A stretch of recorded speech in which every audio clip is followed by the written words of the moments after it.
আর আমার নবী মুহাম্মদ সাল্লাল্লাহু তাআলা আলাইহি ওয়া সাল্লাম ইরশাদ করেন, লা যাবাহা ইল্লা মিন বা'দি সালাতিল ঈদ ওয়া ইয়াওমাইনি বা'দাহু। সুবহানাল্লাহ বলেন। আল্লাহুম্মা সাল্লি আলা সাইয়্যিদিনা মাওলানা মুহাম্মদ ওয়া আলা আলি সাইয়্যিদিনা محمد اللهم صل على سيدنا مولانا محمد وعلى سيدنا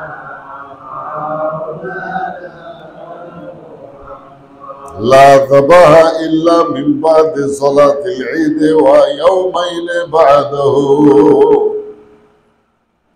কখনো জবে করা যাবে না তবে ঈদের নামাজের পর।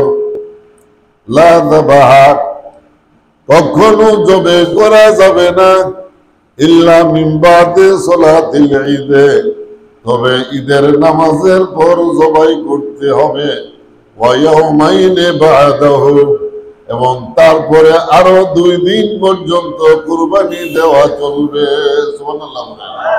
আল্লাহুম্মা সাল্লি আলা সাইয়্যিদিনা মাওলানা মুহাম্মদ ওয়া আলা আলি সাইয়্যিদিনা মাওলানা محمد اللهم صل على سيدنا مولانا محمد وعلى آل سيدنا مولانا।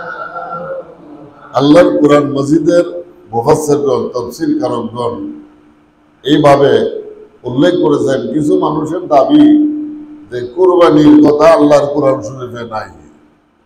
এই দাবির প্রেক্ষিতে মুফাসসিরিনে কেরাম এই কথার তাফসীর এইভাবে করেছেন, আগে নামাজ পড়ো তোমার রবের নামে, প্রতিপালকের নামে আগে নামাজ পড়ো, নামাজের পর ওয়ানহার কুরবানি করো। ফজরের নামাজ সূর্য উদয় হওয়ার 23 মিনিট পর থেকে সূর্য হেলে যাওয়ার 23 মিনিট পূর্ব পর্যন্ত, সূর্য উদয় হওয়ার 23 মিনিট পর থেকে শুরু করে সূর্য পশ্চিম দিকে হেলে যাওয়ার 23 মিনিট পূর্ব পর্যন্ত ঈদের নামাজের সময়। এই সময় পার হয়ে গেলে অথবা এই সময়ের পূর্বে ঈদের নামাজ পড়া যাবে না। ঈদের নামাজ পড়ার পর আপনি কুরবানি করতে থাকেন। আর ওই সমস্ত লোকদের ভ্রান্ত মতবাদের আকীদাকে কখনো গ্রহণ করবেন না। ইখতিলাফুল উলামা রাহমাতুন ফিল মাসআলাতে, ফিকহি মাসালার উপরে আলেম উলামাগণের ইখতিলাফ এটা রহমত হিসেবে পরিগণিত হয়। ওয়াল ইখতিলাফুল উলামা হারামুন ফিল আকীদাতে, আকীদার বিষয়, বিশ্বাসের বিষয়, ঈমানের বিষয় আলেমদের মধ্যে যদি ইখতিলাফ হয় এটা বিলকুল হারাম। কোনো অবস্থাতেই এই ইখতিলাফকে, মতবিরোধকে গ্রহণ করা যাবে না। ইমাম হাসান বসরি রাদিয়াল্লাহু তাআলা আনহু যখন আহলুস সুন্নাত ওয়াল জামাতের মতবাদের উপরে প্রতিষ্ঠিত ছিলেন, ওয়াসিল বিন ইতা তার মাসালা অনুযায়ী একমত হইতে পারে নাই, সে পৃথক আরেকটা মাযহাবের সৃষ্টি করে ফেলেছে। আমাদের এই আহলুস সুন্নাত ওয়াল জামাত এই পৃথিবীর মধ্যে কোনো নতুন মাযহাব নয়, এটা এই পৃথিবীর মধ্যে প্রাচীন কাল থেকে চলে এসেছে। ইমাম আবুল মনসুর মাতুরিদি রাদিয়াল্লাহু তাআলা আনহু 200 হিজরির পর যখন তিনি দেখলেন মুসলমানদের ভিতরে আকীদার বিষয়ে বিভ্রান্তির সৃষ্টি হয়েছে, খালকে কোরআন মতবাদে মানুষ বিশ্বাসী হয়ে পড়তেছে, তখন তিনি আহলুস সুন্নাত ওয়াল জামাআত নামে পৃথক আরেকটা জামাত প্রতিষ্ঠিত করলেন। ঠিক সেই সঙ্গে ইমাম আবুল হাসান আল আশআরি তিনি ছিলেন শাফি মাযহাবের, ইমাম মাতুরিদি তিনি ছিলেন হানাফি মাযহাবের। দুই ইমাম এক হয়ে একটি মাসআলা সাব্যস্ত করেছেন এবং ওই মাসআলা অনুযায়ী আহলুস সুন্নাত ওয়াল জামাআত এই পৃথিবীর মধ্যে চলে এসেছে প্রাচীন কাল থেকে। এটি কোনো নতুন জামাত নয়। আহলুস সুন্নাত ওয়াল জামাতের বাহিরে যে সমস্ত লোকজন থাকবে, আমার নবী মুহাম্মদ সাল্লাল্লাহু তাআলা আলাইহি ওয়া আলিহি ওয়াসাল্লাম ইরশাদ করেন, আল্লাহুম্মা সাল্লি আলা সাইয়্যিদিনা মাওলানা মুহাম্মদ ওয়া আলা সাইয়্যিদিনা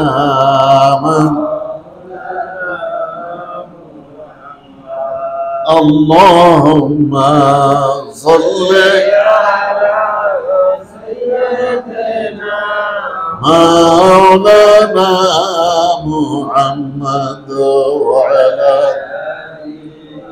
سيدنا مولانا।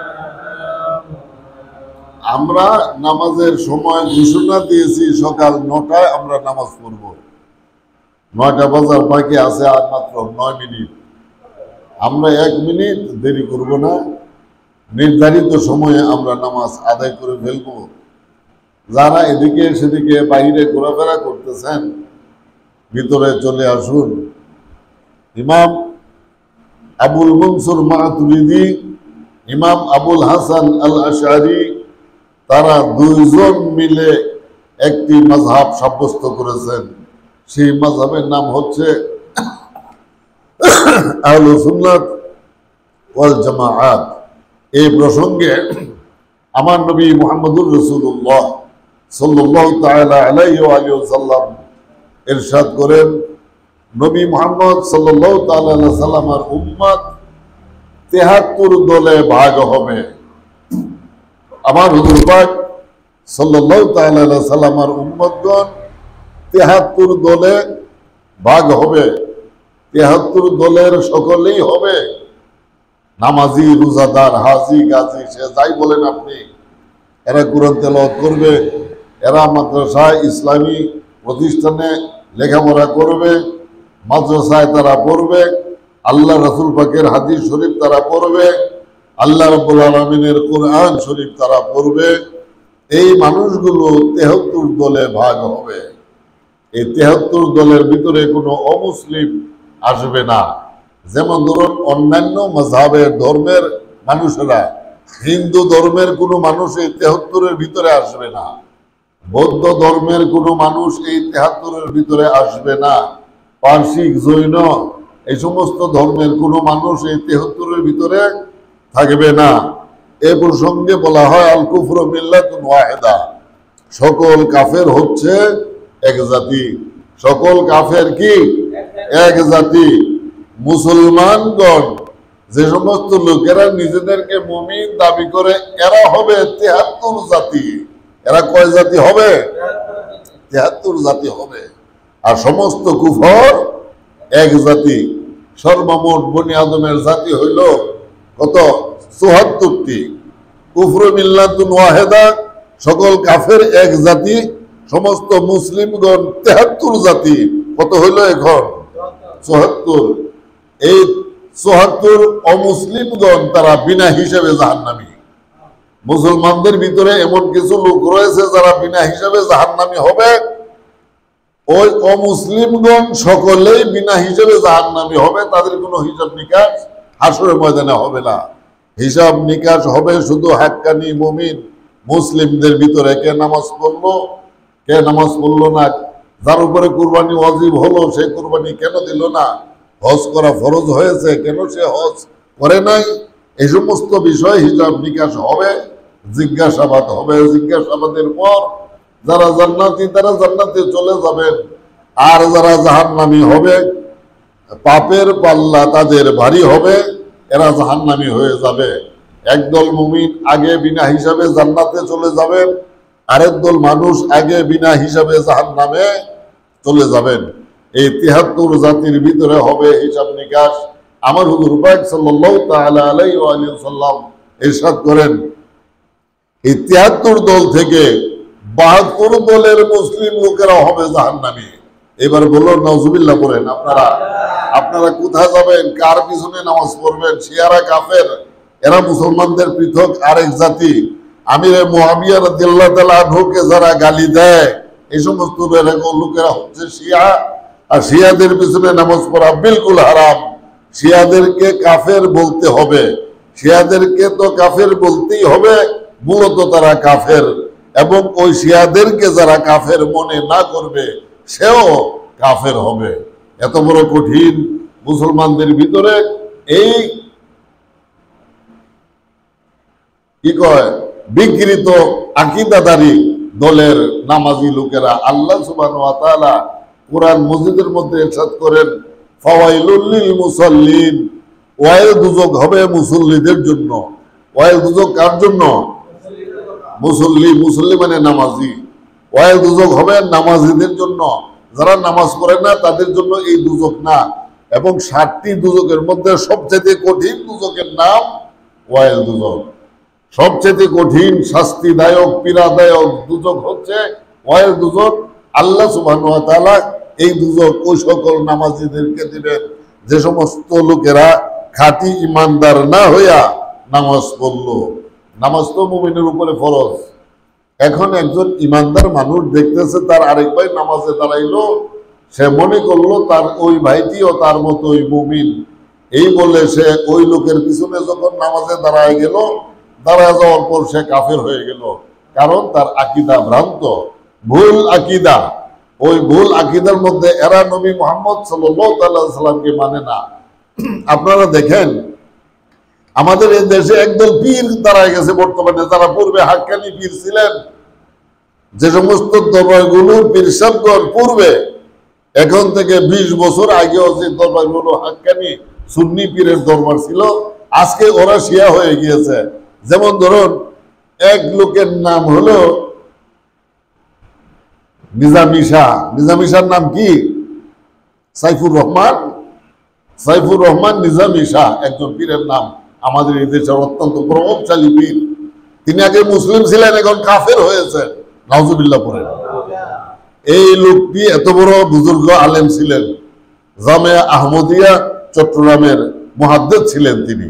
আজকে তিনি আমিরে মুআবিয়া রাদিয়াল্লাহু তাআলা আনহুকে গালি দিয়া কাফেরে পরিণত হয়েছেন। আপনারা দেখেন না, যারা পীর মুরিদি করো এই দেশের মধ্যে, যারা পীর মুরিদি করো, তোমাদেরকে বলছি, পীর সাহেবদেরকে, তোমাদের পীর হয় খাজা গরিবে নামাজ, ঠিক করলাম নি? না হয় গৌসে পাক আব্দুল কাদের জিলানী রাদিয়াল্লাহু তাআলা আনহু, আর না হয় ইমামে রব্বানী শেখ আহমদ ফারুকি সিরহিন্দি মুজাদ্দিদ আল ফিসানি, ইমাম শিহাবুদ্দিন সরওয়ার্দী, ইমাম বাহাউদ্দিন নকশবন্দি। এই তো পীর সাহেবগণ। হ্যাঁ, তারপরে খোলাফায়ে রাশিদিনের ওই খলিফাগণ, যিনি সিদ্দিক আকবর রাদিয়াল্লাহু তাআলা আনহু, উমর বিন খাত্তাব রাদিয়াল্লাহু তাআলা আনহু, উসমান জিন্নুরাইন রাদিয়াল্লাহু তাআলা আনহু, মাওলা ইমাম আলী আলাইহিস সালাম, এই সমস্ত ইমামগণ। এবার আপনারা বলেন, ওই সমস্ত পীর সাহেবদেরকে জিজ্ঞাসা করেন, তোমরা যে এই তরিকায় পীর মুরিদি করো, তোমাদের পীর সাহেবদের মধ্য থেকে কেউ কি আমিরে মুআবিয়া রাদিয়াল্লাহু তাআলা আনহুকে মন্দ বলেছেন? কোনো প্রমাণ তারা পেশ করতে পারবে না। গাউসে পাকের কোনো কিতাবের মধ্যে আমিরে মুআবিয়া রাদিয়াল্লাহু তাআলা আনহুর কোনো দোষ পাবেন না। ইমামে আজম আবু হানিফা রাদিয়াল্লাহু তাআলা আনহুর কিতাবের মধ্যে আমিরে মুআবিয়া রাদিয়াল্লাহু তাআলা আনহুর কোনো দোষ ত্রুটি আপনারা পাবেন না। ইমাম আহমদ বিন হাম্বল, ইমাম মালিক, ইমাম শাফিঈ রাদিয়াল্লাহু তাআলা আনহু আমিরে মুআবিয়া রাদিয়াল্লাহু তাআলা আনহুর কোনো দোষ বর্ণনা করেন নাই। খাজা বাবা গরিবে নওয়াজ, মঈনুদ্দিন চিশতি, শাইখ শিহাবুদ্দিন সরওয়ার্দী, মূল আহলুস সুন্নাত ওয়াল জামায়াতের ইমাম আবুল মনসুর মাতুরিদি, তাদের কোনো কিতাবের মধ্যে আমিরে মুআবিয়া রাদিয়াল্লাহু আনহু দোষ বর্ণনা করেন নাই। ইমাম আবুল হাসান আল আশআরী, সাঈদ ইবনে মুসাইয়্যিব রাদিয়াল্লাহু তাআলা আনহু, যেদিন আমিরে মুআবিয়া রাদিয়াল্লাহু আনহুর সন্তান ইয়াজিদ সরকারি ক্ষমতা দখল করার পর যখন মদিনা শরীফ আক্রমণ করলো, ওই সময়ের মধ্যে মদিনা শরীফ আমার নবী মুহাম্মদ সাল্লাল্লাহু তাআলা সাল্লামের মসজিদের মধ্যে তাদের গাধা এবং ঘোড়া বেঁধেছিল। ওই দিন কোন মুসলমান মসজিদের নিকটবর্তী হইতে পারেন নাই নামাজ পড়ার জন্য। সেই দিন পর্যন্ত সাইদ ইবনে মুসাইয়্যিব রাদিয়াল্লাহু তাআলা আনহু ওই মসজিদের ভিতরে উপস্থিত থেকে এজিদিদের বিপক্ষ অবলম্বন করে নামাজ এবং আযান ইকামত আদায় করেছেন। তিনি পর্যন্ত আমিরে মুআবিয়া রাদিয়াল্লাহু তাআলা আনহুর কোনো দোষ বর্ণনা করেন নাই। আজকে বাংলাদেশের বর্তমান পীর সাহেবেরা তোমরা কোথায় পাইলা আমিরে মুআবিয়া রাদিয়াল্লাহু আনহুর দোষ বলতে হবে? যে লোকেরা আল্লাহ রাসূল সাহাবী, আল্লাহ রাসূল পাকের সাহাবীদের দোষ বর্ণনা করবে, দোষ আবিষ্কার করবে, ওই সমস্ত পীর সাহেব যত বুজুর্গ হও তুমি কাফের, তোমার মুরিদ সহ কাফের। এই পীর সাহেবকে যে কাফের মনে না করবে সেও কাফের। আল্লাহ সুবহানাহু ওয়া তাআলা আমাদের সকলকে আহলুস সুন্নাত ওয়াল জামাতের অন্তর্ভুক্ত হয়ে বর্তমান বাংলাদেশি শিয়াদের হাত থেকে মুক্ত হয়ে নামাজ, রোজা, ওযু, গোসল, হজ, যাকাত করে এখান থেকে বিদায় নেওয়ার তৌফিক দান করুন। সকলে বলুন আমিন। ওয়া আখিরু দাওয়ানা আলহামদুলিল্লাহি রাব্বিল আলামিন। বারাকাল্লাহু লানা ওয়া লাকুম ওয়া নাফা'না ওয়া ইয়্যাকুম। জি, এখন নামাজ শুরু হবে, আর 1 মিনিট আছে, কাতার করেন, মাইকটা সামনে একটু সরান।